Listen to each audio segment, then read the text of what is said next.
I used to think the worst thing that could happen at work was getting fired. I was wrong.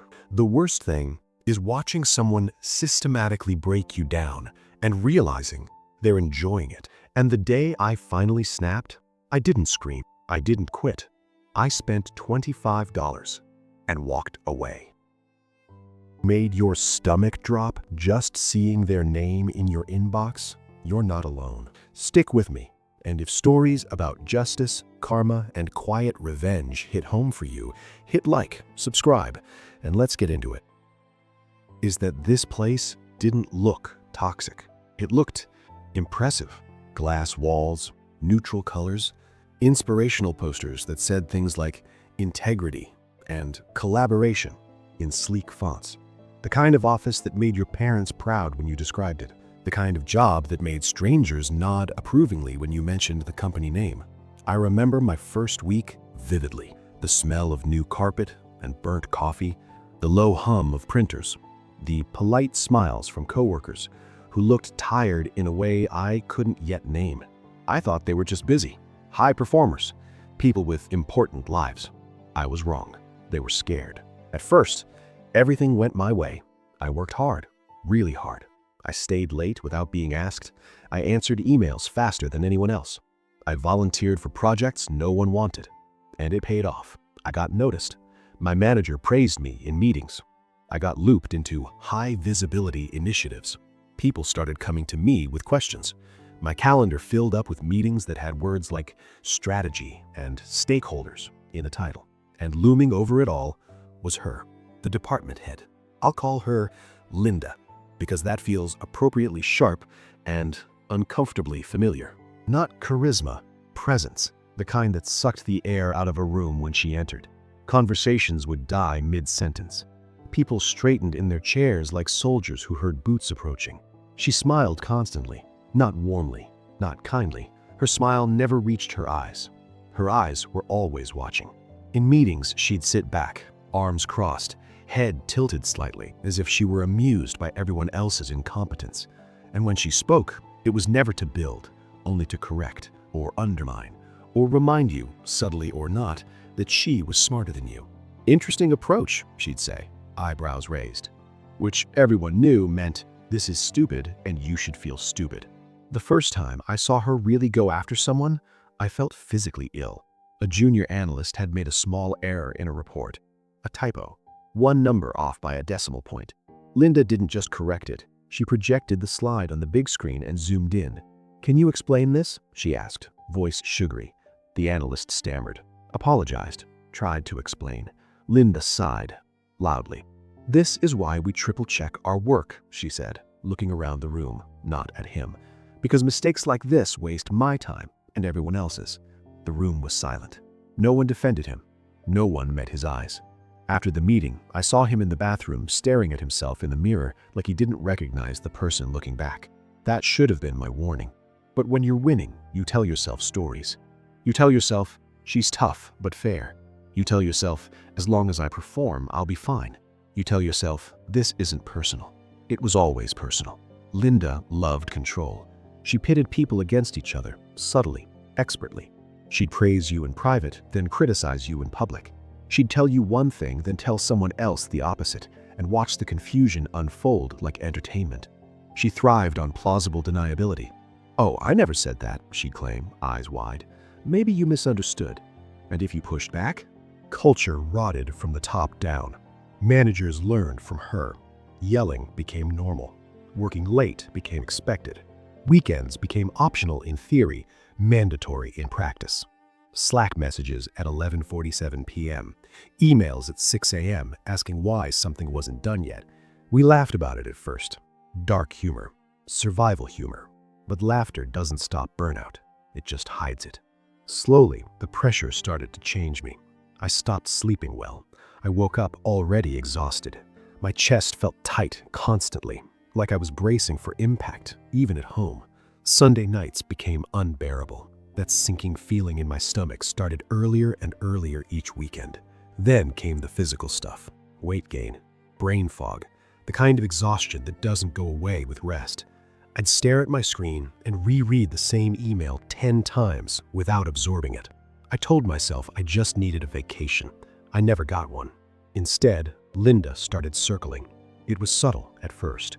She stopped inviting me to certain meetings. She questioned my work more aggressively. She'd asked me to justify decisions I'd made months earlier, decisions she herself had approved. "You seem distracted lately," she said once, head tilted. "Is everything okay?" I nodded. Of course, I nodded. What else could I do? Admitting weakness in that place was like bleeding in shark-infested water. Behind the scenes, my mental health was collapsing. I went back on SSRIs after years of managing without them. I restarted therapy, squeezing sessions into lunch breaks, sitting in my car afterwards just breathing. I stopped seeing friends because I didn't have the energy to explain why I was always so tired. I was ashamed. Ashamed that I couldn't handle it. Ashamed that I was slipping. Ashamed that I was becoming the kind of employee Linda liked to destroy. And destroy she did. The day I was fired wasn't dramatic. Quick sync. I walked into a small conference room. HR was already there. Linda smiled at me, like she'd been waiting all day. "We've noticed a decline in your performance," she said calmly, folding her hands. "And after careful consideration, we've decided to move in a different direction." Just like that. No warning. No performance improvement plan. No acknowledgement of years of overwork. Just done. I nodded. I thanked them. I packed my things in silence. In the elevator, my hands started shaking. In the parking lot, I sat in my car and stared straight ahead for a long time, unable to turn the key.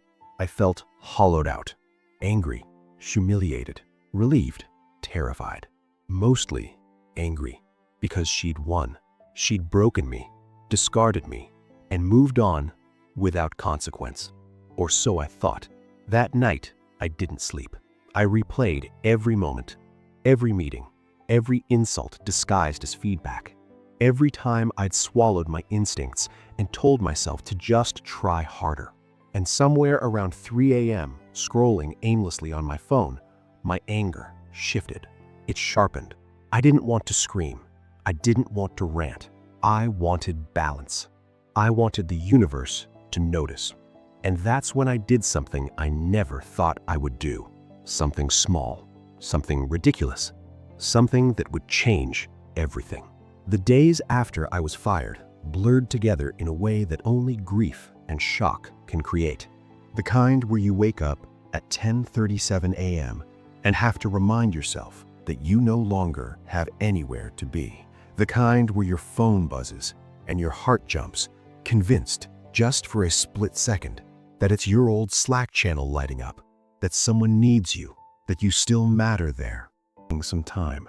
I told my parents it was a mutual decision. I told myself I was lucky to be out.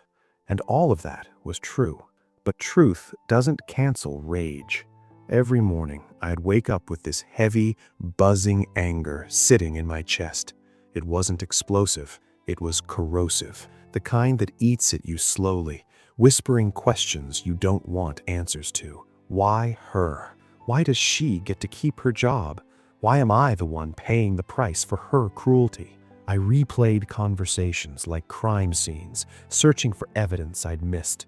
Moments where I could have pushed back. Emails I could have documented.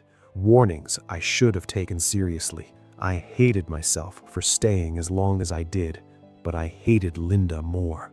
I'd imagine her in her corner office, still smiling, still charming executives, still tearing people down behind closed doors.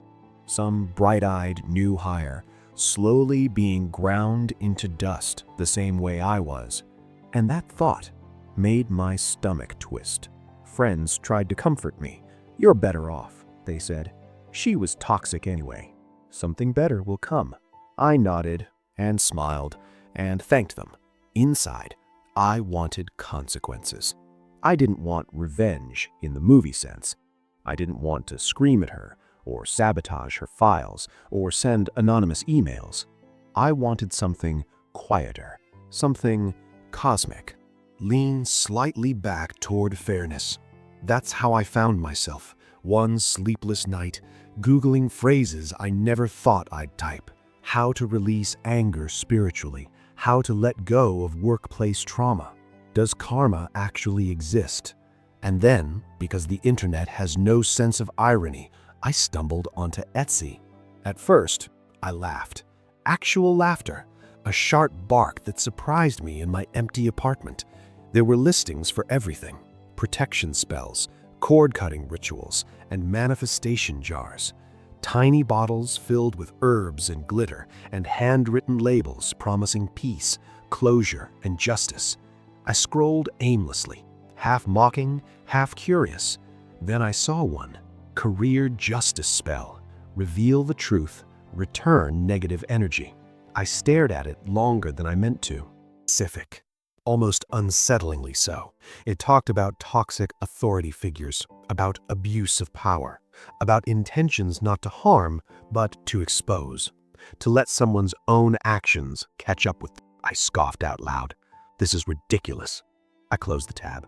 Then I reopened it. I read the reviews. Dozens of hundreds. I didn't believe, but things shifted fast. My boss was investigated weeks later. This brought me peace more than anything else. I rolled my eyes, but my chest felt tight in a different way now. Not anger, anticipation.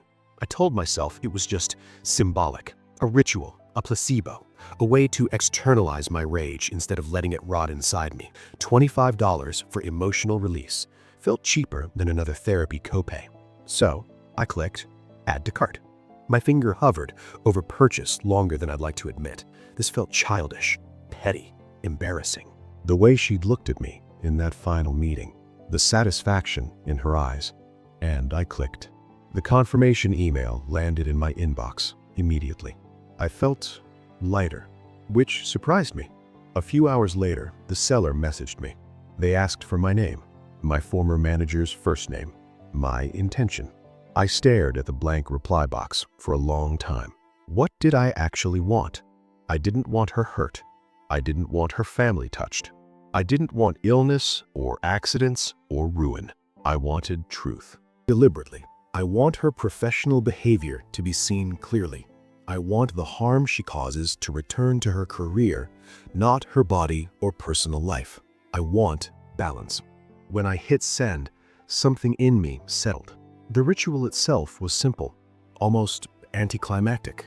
The seller said they'd perform it on a specific night, that I didn't need to do anything except release attachment to outcome. I laughed at that too. Release attachment? I was fueled by attachment.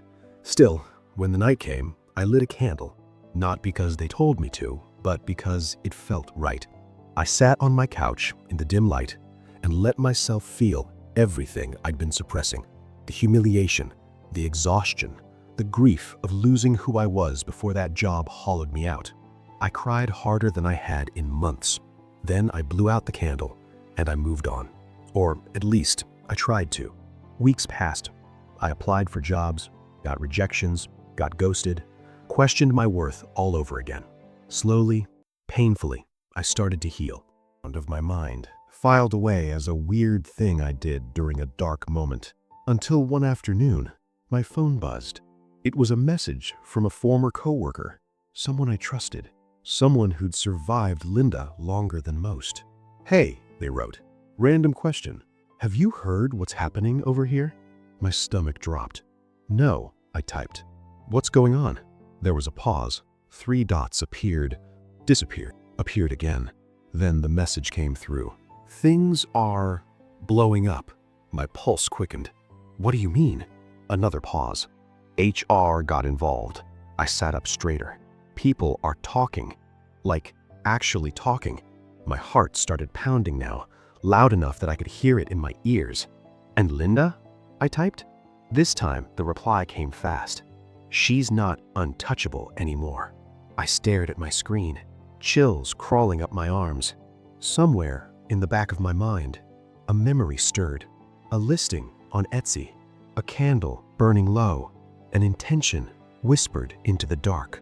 Fired, I smiled, not with relief, but with something sharper, hope. The message sat on my screen long after I stopped reading it. "She's not untouchable anymore." I must have reread that sentence 20 times, like it might change if I blinked too hard. My heart was doing that strange, uneven thudding it only ever did when something felt important but unreal, like standing on the edge of a cliff and realizing the ground beneath you is already crumbling. I didn't reply right away. Part of me was afraid to. If I asked too many questions, maybe it would all evaporate. Maybe it was just a rumor, office gossip, wishful thinking passed around like contraband among people who needed something, anything to believe in. So I set my phone down and paced my apartment, back and forth, back and forth. The silence felt louder than usual, broken only by the hum of the refrigerator and the distant sound of traffic. My body buzzed with nervous energy, like I just had way too much caffeine, except this wasn't chemical, this was emotional. I thought about the spell. I hadn't thought about it seriously in months. It had become a punchline in my own head, and remember when I was losing my mind anecdote? I'd never actually told anyone. And yet, the timing felt off, or on, depending on how you looked at it. I picked up my phone again. What kind of blowing up? I typed carefully. The response came a minute later. Multiple complaints. Not just one or two, like a lot. My chest tightened. In that company, people didn't file them lightly. HR had always been more myth than reality, spoken of in hushed tones, rumored to exist somewhere on a different floor, in a different building, maybe a different universe. For HR to get involved meant something had gone very wrong. About her? I asked. Another pause. Yes. I sat down hard on the couch. My mind immediately went to worst-case scenarios. Not for her, but for the people speaking up. Retaliation, blacklisting, careers quietly stalled. Linda was known for keeping receipts. She remembered slights the way other people remembered birthdays. She was the kind of person who smiled as she sharpened knives. Are people okay? I asked. As okay as they can be, my former coworker replied. But something shifted. Once one person spoke up, others followed. That sentence lodged itself somewhere deep in my chest. Others followed. I'd spent so long feeling isolated in my experience, convinced that I was weak for breaking down, that it never occurred to me how many people might have been quietly drowning alongside me. We kept talking, not constantly, more like check-ins spaced over days. Each message revealed a little more. Anonymous reports, exit interviews being reopened, managers being interviewed individually, meetings happening behind closed doors. Linda, apparently, was less visible. She's still around, my coworker said, but she's different, quieter, edgier. I tried to picture that. Linda without her certainty. Linda without her armor of authority. It felt almost impossible. At the same time, my life was slowly reassembling itself. I landed interviews, got rejected, got ghosted. Then, finally, I got an offer. A better job, better pay, better boundaries. On my first day, my new manager actually thanked me for asking questions. They encouraged me to log off on time. When I mentioned workload concerns, they listened instead of smirking. It was disorienting in the best way. I started sleeping again. I started laughing again. I started feeling like myself again. And still, every so often my phone would buzz. They took her direct reports away. She's been asked to take time off. They brought in an external consultant. Each update sent a shiver through us. Organizations implode all the time. Toxic people eventually get caught. Patterns repeat. But late at night, alone with my thoughts, another idea crept in. What if all I'd done, really done, was give myself permission to let go, to stop carrying her toxicity around like unfinished business? What if the spell wasn't magic, but momentum? Or what if, just maybe, the universe had been waiting for someone to light a match? I never told anyone about the Etsy witch. Not my friends, not my therapist, not even my former coworkers, who were now cautiously optimistic. It felt too fragile, too easily mocked, and I didn't want to jinx it. Weeks passed. Then one afternoon, my phone rang. Not a text, a call from the same former coworker. I answered immediately. "You're not going to believe this," they said, voice low, almost breathless. My heart jumped into my throat. "What?" I asked. "They removed her." I stopped breathing. Removed how? She's been stripped of her title. No more people management. No more department head role. She's being transferred to some internal project position. I pressed my free hand against my chest. Not fired. Public, officially, permanently. They cited leadership concerns and cultural misalignment. My coworker continued. HR actually acknowledged the harm, like out loud. I closed my eyes. A wave of emotion rolled over me so fast I almost laughed, or cried, or both. Vindication, relief, grief, joy, and something darker, something colder. Because in that moment, I remembered exactly what I'd asked for. Reveal her true nature. Return the negative energy back to the sender. Balance. It wasn't destruction. This was exposure. After we hung up, I sat in silence. I thought about every night I'd stared at the ceiling, convinced that nothing would ever change, that people like Linda always won, that power protected itself. I thought about the people still there, breathing easier now just a little, standing a little straighter. And I thought about the night I lit that candle, not believing in magic, but believing in doing something. The world hadn't bent overnight. It had shifted, slowly, quietly, reluctantly, but it had shifted. And for the first time since I'd walked out of that office carrying a cardboard box of my things, I felt something close to peace. Still, there was one more thing left, one final realization. Reflecting my own tired but unmistakably lighter face back at me. The revenge wasn't the demotion, it was the fact that I was free. I thought the story would end the moment I heard she'd been demoted, that there'd be some clean emotional cutoff, a satisfying full stop, credits rolling, justice served. That's how revenge stories usually go, right? But real life doesn't work like that. Real life lingers. In the days after the news broke, I found myself thinking about Linda more than I wanted to. Not with rage, surprisingly, but with a strange, hollow curiosity. What was she doing right now? Was she sitting at a different desk, pretending nothing had happened? Was she still smiling that same tight smile, or had it finally cracked? Did she know how many people had spoken up? Did she suspect how close she'd come to being fired outright? Most of all, did she understand why this had happened?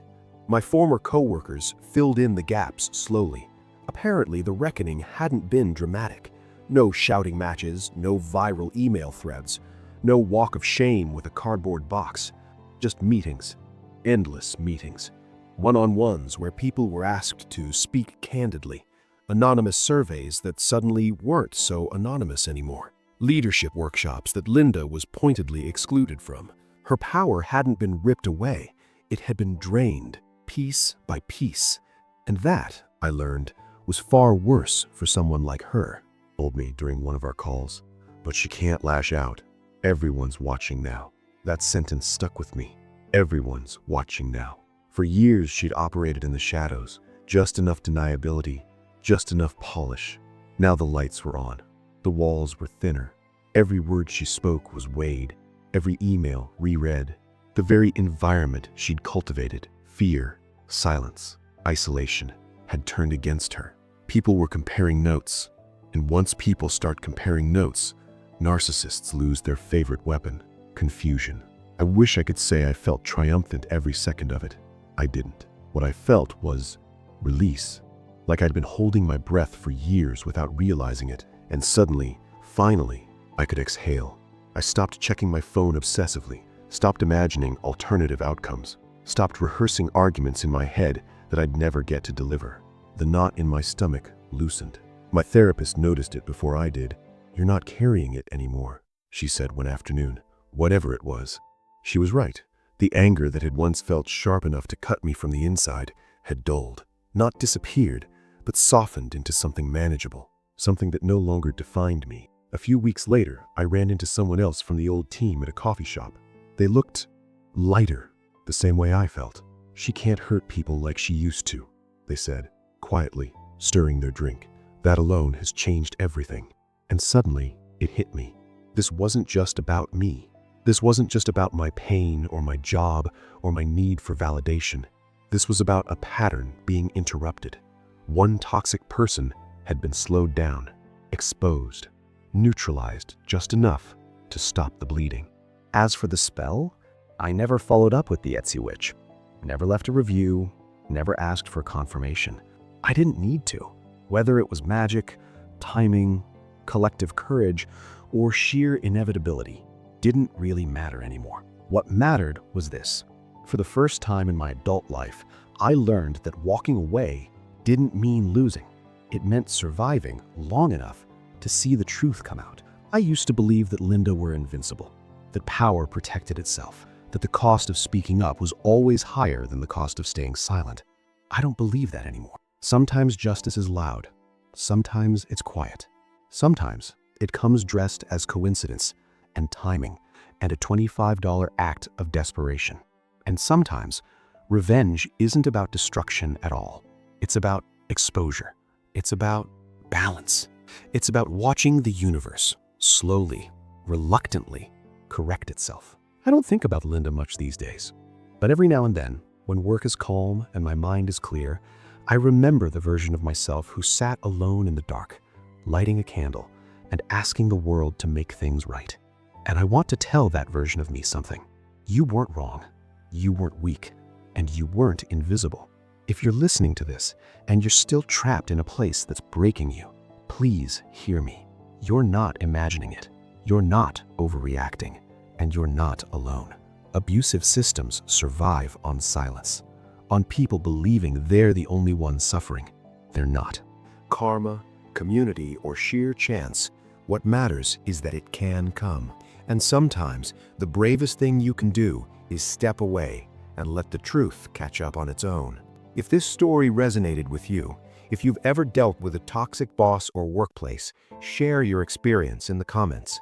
Like the video if you believe karma keeps receipts, and tell me in the comments section where you are watching this video from. Also, subscribe for more real stories where justice takes its time but always shows up, because no one stays untouchable forever.